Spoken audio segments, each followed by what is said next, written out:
पृथ्वीराज चौहान और संयोगिता की प्रेम कहानी एक ऐतिहासिक प्रेम कथा जो साहस, प्रेम और सम्मान का प्रतीक है।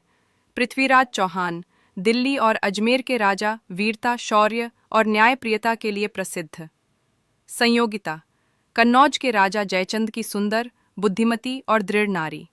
प्रेम की शुरुआत संयोगिता ने पृथ्वीराज चौहान की वीरता और सुंदरता की ख्याति सुनी थी। जब एक चित्रकार पृथ्वीराज का चित्र लेकर कन्नौज पहुंचा, संयोगिता ने उस चित्र को देखकर मन ही मन उन्हें अपना प्रिय मान लिया। पृथ्वीराज को भी संयोगिता की सुंदरता और बुद्धिमत्ता की बातें सुनकर उस पर प्रेम हो गया। दोनों एक दूसरे को देखे बिना ही एक दूसरे को दिल दे बहे। राजा जयचंद का अपमान और स्वयंवर। राजा जयचंद और पृथ्वीराज के बीच राजनीतिक तनाव था।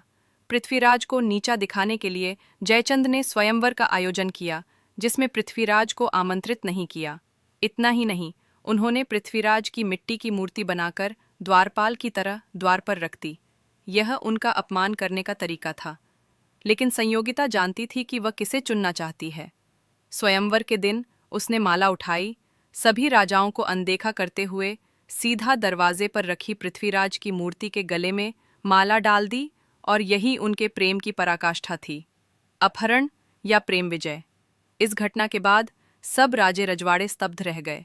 लेकिन तभी पृथ्वीराज, जो छिपकर वहां पहुंचे थे, संयोगिता को लेकर घोड़े पर सवार हुए और उसे अपने साथ अजमेर ले आए। यह एक प्रेम अपहरण नहीं, बल्कि प्रेम की जीत थी। जयचंद क्रोधित हुआ और बाद में यह विवाद पृथ्वीराज के पतन का कारण भी बना, क्योंकि जयचंद ने मोहम्मद गोरी से मिलकर पृथ्वीराज पर हमला करने में सहायता की। प्रेम का अंत मोहम्मद गोरी के हाथों पृथ्वीराज युद्ध में पराजित हुए और बंदी बना लिए गए। लेकिन एक आखिरी बार पृथ्वीराज ने अपनी अंतिम तीरंदाजी से गोरी को मार गिराया। यह प्रसंग शब्दभेदी बाण के नाम से प्रसिद्ध है।